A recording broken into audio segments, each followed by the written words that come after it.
disclaimer under Section 107 of the Copyright Act 1976, allowance is made for fair use purposes such as criticism, comment, news reporting, teaching, scholarship, education, and research.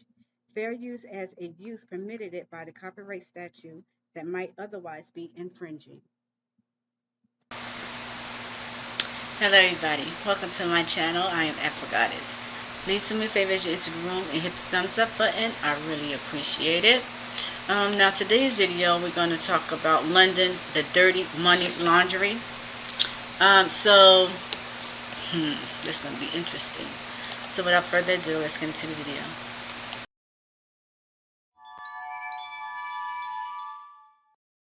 London, concrete upon Thames, the big grey. Nearly 9 million people live here, many of them spending half their paycheck to live in a rat-filled bedsit above a Tesco just to call themselves a Londoner.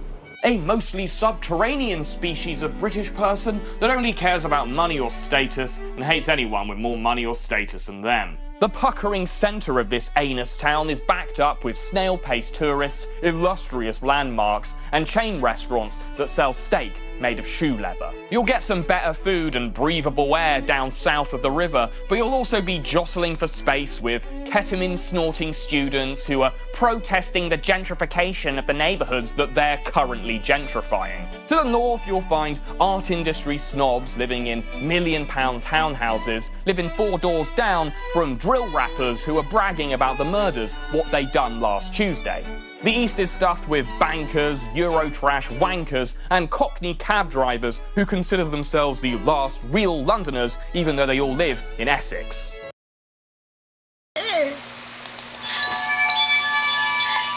I'm over here cracking up. He is going in. I'm mad that y'all steak tastes like leather. I'm sorry, but right from the beginning of this video, I'm laughing already, yo. This is crazy. He doing y'all bad, London. He doing y'all bad. Anyway, back to the video.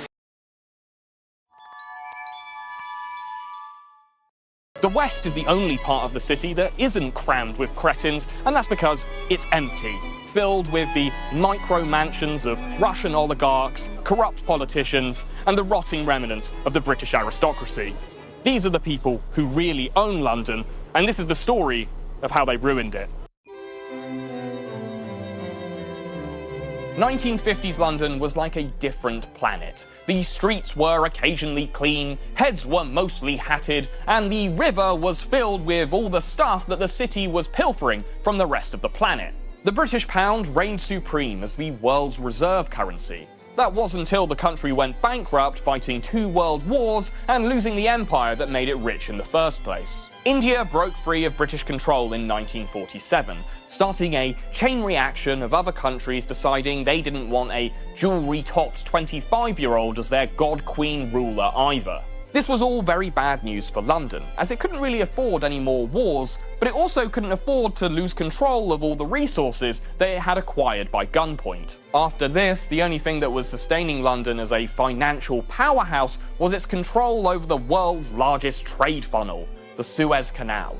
While Egypt owned the land either side of it, Britain was the canal's largest shareholder, allowing London to take a tasty cut from every trading vessel that used it. A new Middle East crisis arises as President Nasser of Egypt tells a wildly cheering crowd in Alexandria that Egypt has seized the internationally owned Suez Canal. The 85-year-old waterway, of which the United States is the second biggest user, brings a 3-power meeting in London to discuss the biggest threat this year has posed to world peace. When Egypt nationalised the canal in 1956, Britain re-invaded this strategically important nation, killing thousands of civilians in the process. The international community, but mostly America, finger-tutted Britain with the threat of sanctions, sending the already faltering pound to the edge of collapse. Britain had no choice but to heroically retreat from Egypt. being replaced by the first ever UN peacekeeping operation, which was something that British propaganda actually thought was worth bragging about. As they sail from Portside, many will be asking the question, if they had not gone there in the first place, would the United Nations Emergency Force ever have come into being? After Suez, London was pretty much broke.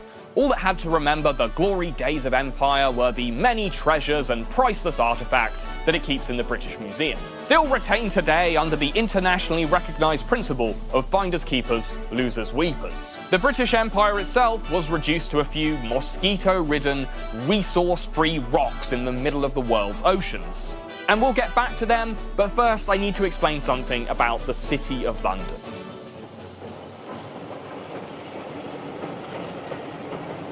Now, London the city is different from the City of London. I know that's confusing, but that's kind of the whole point. The City of London is actually a tiny square-mile section slap bang in the middle of Greater London. It sustains itself as a separate city within a city through tedious legal bureaucracy and archaic rituals mostly designed just to confuse outsiders. It's got its own police force and its own Lord Mayor, who wears a fruity little medal wherever he goes, looking like he's won first place in a shit-eating grin contest. The square mile takes its separateness so seriously that the Queen has to ask permission to even enter, even though her house is only 10 minutes walk away. Not that she's walked anywhere in her life. While it follows these archaic rituals to the letter in public, in private, the city exists to skirt regulation, exploit loopholes, and to clean up dirty money. The city's modern borders are guarded by these big metal dragons, which is appropriate given the city's main role is to greedily guard piles of ill-gotten gold.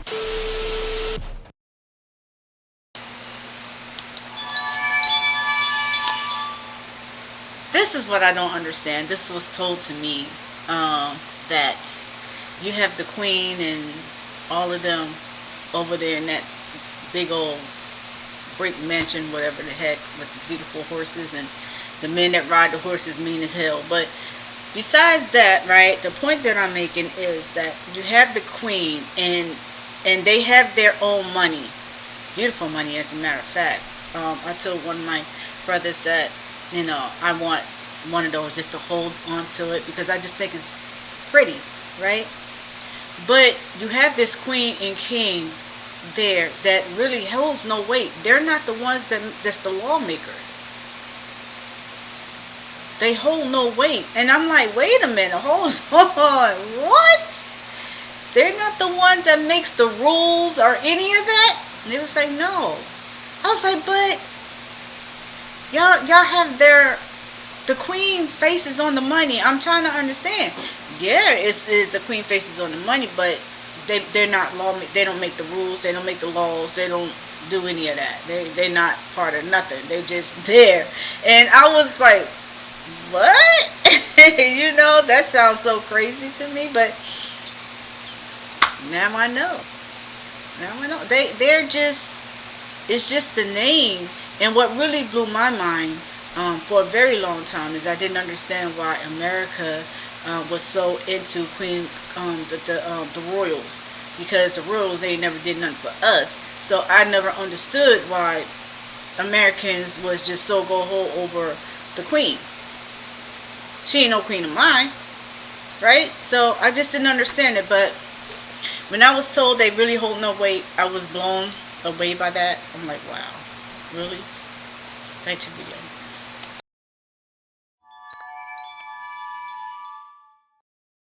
Do you like money?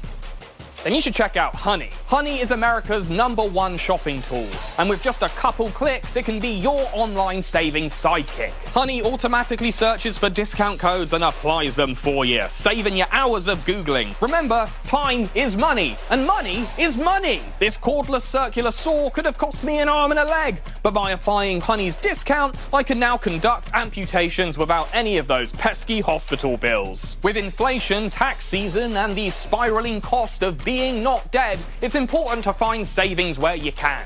Apply thick lashings of honey to your computer and iPhone now, so you can save wherever you are. Honey works on everything from food delivery to video games to oxygen-producing bleach detergents. And it's fun to use. Unexpectedly finding savings is a thrill akin to getting away with murder and then bragging about it in a sponsor read. It's so thrilling that you will feel the insatiable need to save again. Best of all, honey is completely free.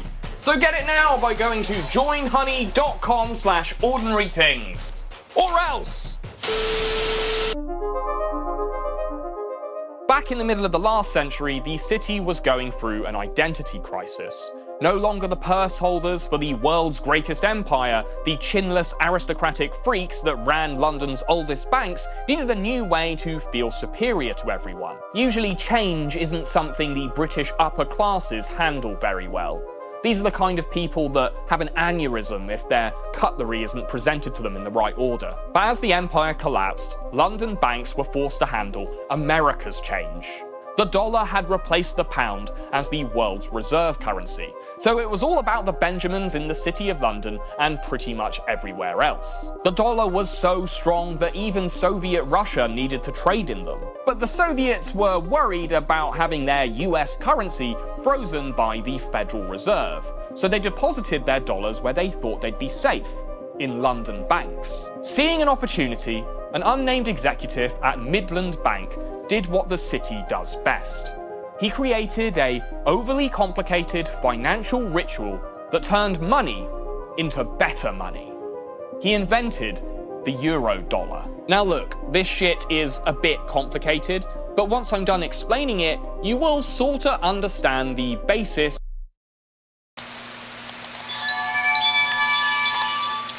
No, I don't want to sort to understand it.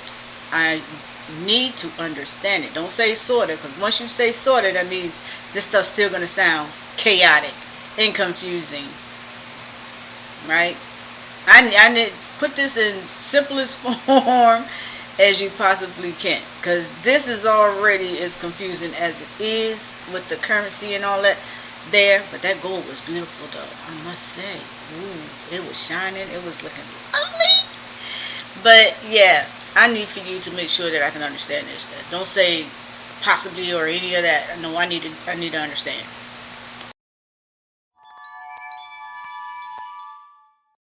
Of the world's financial order for the last 70 years. So it'll be worth it, alright? Eurodollars are US dollars held in banks outside of the US, and therefore cannot be controlled or regulated by the Federal Reserve.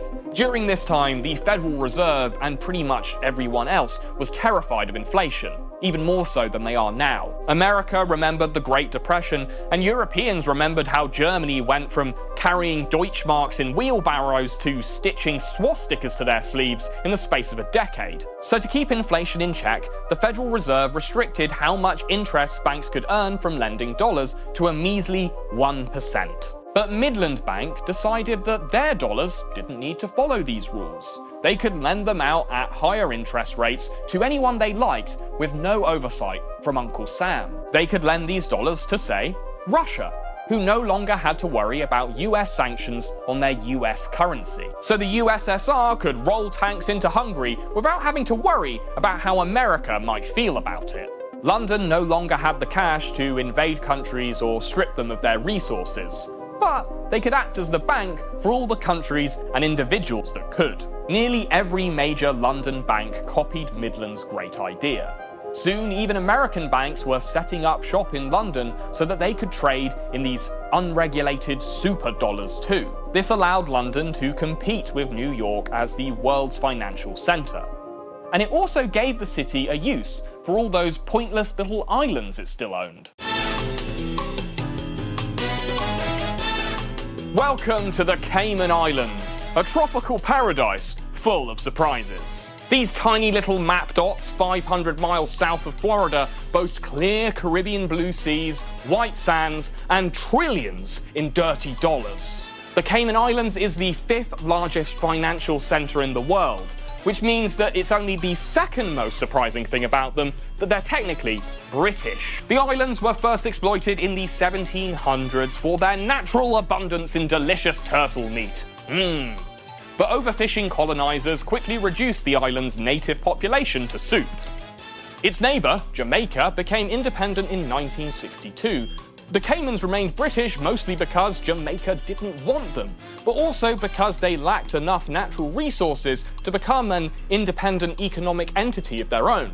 The story of the Caymans is typical of other British overseas territories like Gibraltar, a 6.8 square kilometre piece of limestone just sticking off the Spanish coast that's mostly populated by angry macaques and angrier British retirees. Or the British Virgin Islands, a place so far from civilization that its capital is called Road Town because, well, it's got a road in it. Though all of these poverty-smashed semi-states had one resource in common, a resource that turned out to be the City of London's lifeblood: confusion.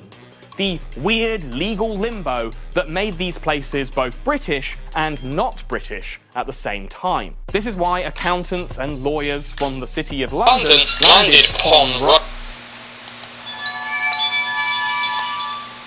This is very confusing. British own a lot of stuff, a lot of pieces of land and stuff. Like, he's telling me something that I didn't even know. Wow. British is something. So I didn't know. Now I know. Back to the video.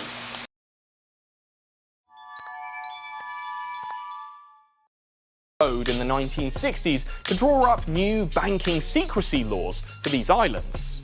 Companies could be formed with a minimum of paperwork. Shares could be held anonymously by you or someone you appoint. And there were criminal penalties for unauthorized disclosures. This is what allows violent criminals and garden variety tax cheats to bury their cash on these treasure islands without ever buying a plane ticket. Today, nearly half of the world's secrecy jurisdictions are British dependencies. When other countries complain about these British satellite havens pocketing their tax dollars, London says, "What you gonna do? These places are independent, they can do what they like."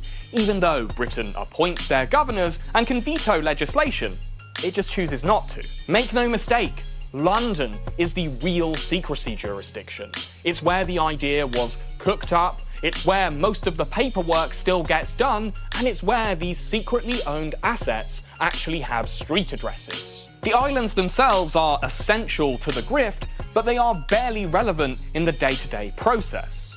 Whereas owning London luxury property, well, that is key if you want to hide your dirty money. The white pillared homes in this neighbourhood are some of the most beautiful in the city, evoking memories of Victorian grandeur. If you listen carefully, you can hear the sound of a 9-year-old chimney sweep suffocating in their walls. And if you look at their sales history and leaks from the Panama Papers, you'll see that the rich are still living off the back of the little guy. In 2019, it was estimated that nearly 90,000 homes in England and Wales were owned by the anonymous heads of shell companies based in places like the Caymans.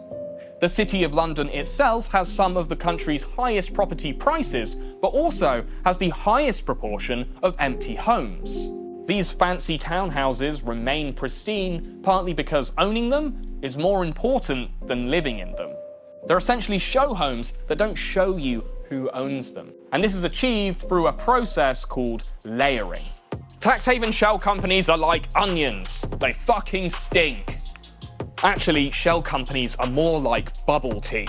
They're a detriment to society at large, but they're also structurally similar. Most holding company structures actually contain dozens of different companies.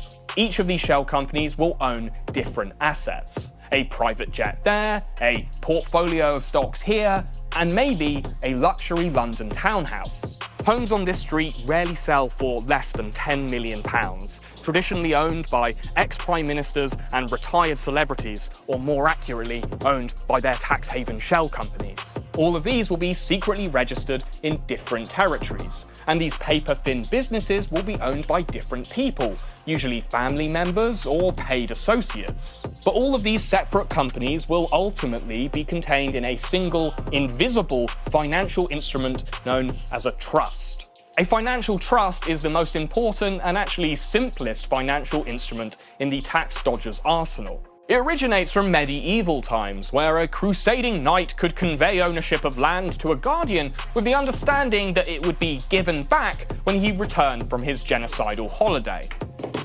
No! Today, it remains a perfectly legal but barely documented agreement, which appoints a trustee to act as a legal custodian while concealing the true beneficiary. Basically, someone else holds the cup while you get the straw.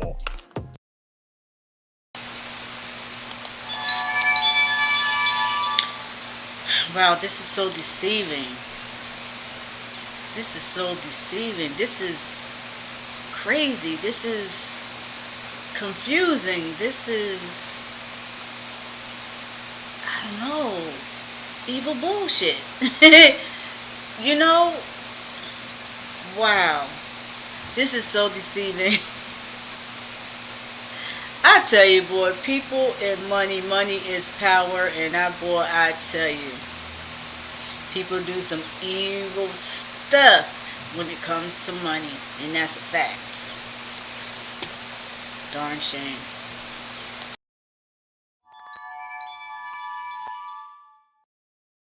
Today, Eaton Square is unaffectionately known as Red Square because the Russian oligarchs have invaded without finding a shred of resistance. After all, it's been very profitable for Britain's youngest billionaire, Hugh Grosvenor, who inherited most of Eaton Square from his father, the previous Duke of Westminster. Most of these houses are in spitting distance of 10 Downing Street, who have been facilitating them for decades.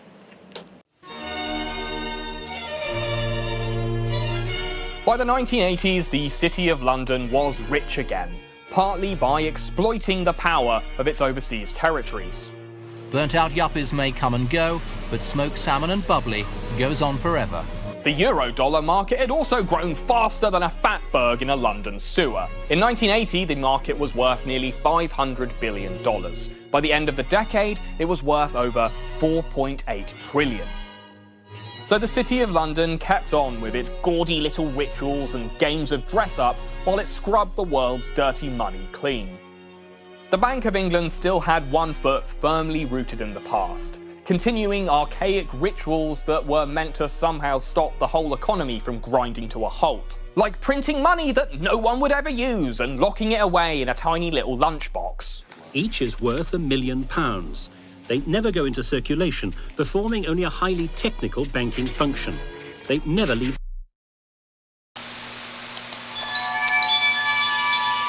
That's crazy, because when you look at a lot of movies, right, and they be having this money in this vault, and, you know, it could just be one check or whatever the case may be, and no one would never, ever use that money.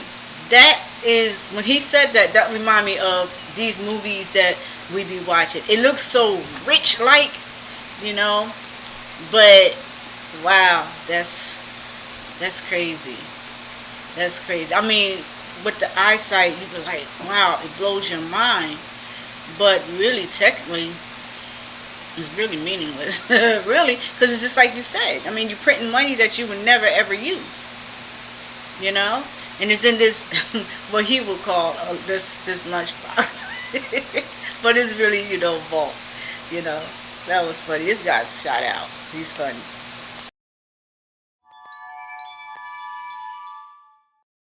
The Bank of England, spending their lives in a little tin box.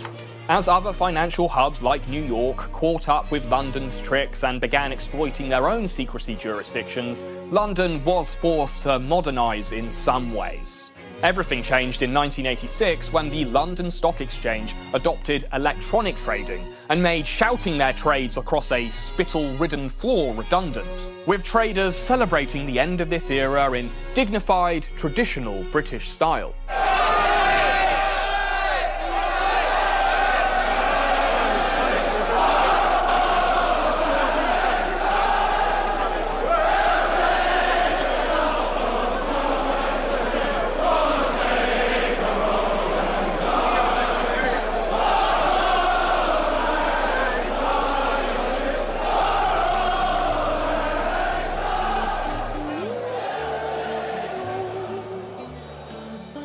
This moment became known as the Big Bang, as the British government enacted wide-reaching deregulation of the city.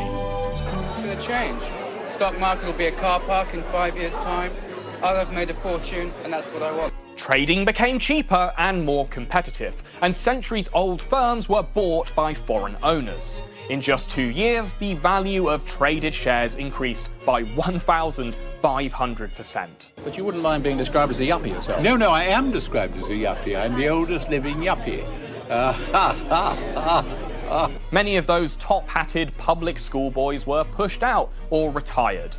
The city was now open to anyone who wanted to swap their soul for the tinny taste of cold, hard pounds. I wouldn't consider myself one, but friends tell me that I am, particularly at the golf club, so I've decided to come out of the closet. Yes, I probably am a yuppie. The City of London reclaimed its throne as the world's financial centre, and even expanded beyond its old borders, building some of the city's ugliest skyscrapers on the Isle of Dogs. This was about where the meaningless, money-shuffling rituals of the city began to overtake the value of real things. Traditional industry across the country declined rapidly. Commodity trading was more profitable than producing commodities themselves. Instead of investing in manufacturing or infrastructure, British banks overwhelmingly lended to finance and speculative real estate. Today, the financial sector dominates the economy of the UK. It's responsible for nearly 10% of the entire country's economic output.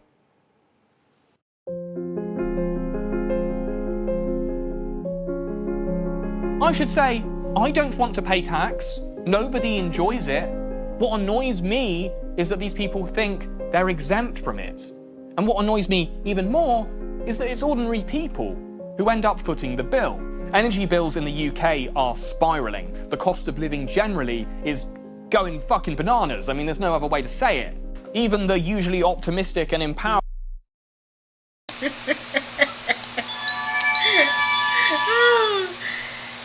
It's going bananas, you say. I might.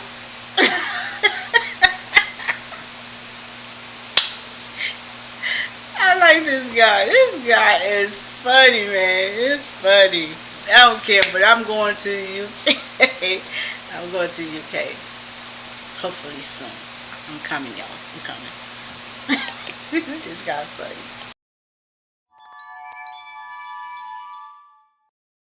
Martin Lewis is just one bell and placard away from declaring the end to be nigh. We're going to have about 10 million people in fuel poverty. We have a real, absolute, not relative poverty issue going to come in the UK. As the money-saving expert who's been known for this, I am virtually out of tools to help people now. Britain's ruling class is happy to let its foreign visitors get away with not paying tax because the money that they're saving is ending up in their back pocket / Bermuda-based holding company. Margaret Thatcher actually lived here until she croaked, although she never technically owned it, apparently happy not to pay tax to the country that she ran into the ground. We see another former Prime Minister acquiring West London property by purchasing a tax haven shell company from the Bahrainian Minister for Industry. I guess it's nice to see Tony contributing something to the Middle East besides a body count. We also see Viktor Fedotov, a Russian oil magnate accused of a $4 billion fraud scheme in Russia. He owns property here too, but he also secretly owned a UK energy firm which he used to donate £1.5 million to 34 separate Tory members of Parliament. After COVID, even the government is feeling the pinch. So the Chancellor of the Exchequer, Rishi Sunak, has come to all of us taxpayers with his porridge bowl outstretched, asking for some more. He has just enacted a substantial rise in the national insurance rate, and asking for no additional tax from his mates or his wife. Rishi's wife received £10 million last year because of stock she owns in her dad's company, but didn't pay a single pound of British tax by declaring her permanent residence to be elsewhere, even though when she lives here, she lives next door to the fucking Prime Minister. Meanwhile, this national insurance hike will hit ordinary Londoners the hardest for daring to live in a city where most of the opportunities still are and where wages are only higher because the rent is so high. We lose about £15 billion to tax fraud every year, and much of it is being squirreled away in London's own secrecy jurisdictions. Tax doesn't mean anything to these people. It's something the little people need and the middle people pay. Hello, regular Ordinary Things viewers. Thanks for watching. I hope you enjoyed it. I'll be real with you, this one was really difficult to put together, mostly because learning about complex financial instruments that are intentionally confusing is confusing. But also because I had this whole section on Russian oligarchs and their dirty money in London that, because of history happening in the background, what I was writing about kind of became outdated within about a week. So if the video seems a little bit disjointed in places, that's why. Next month, I'm gonna pick a topic that's a little less fucky. I've always wanted to make a video about blimps. I just think they're neat, and I thought that would be fun. Before you go, I just want to give a few quick shout-outs. Firstly, to my patrons, you guys rock. I would not be able to make these kinds of videos without you. I must also shout out Naomi Fowler at the Tax Justice Network. She is amazing, and if you want to know more about this kind of thing, I really recommend checking out her podcast, where you can hear experts talk about it in detail. Alright, thanks for watching, and don't let the bastards grind you down. Bye!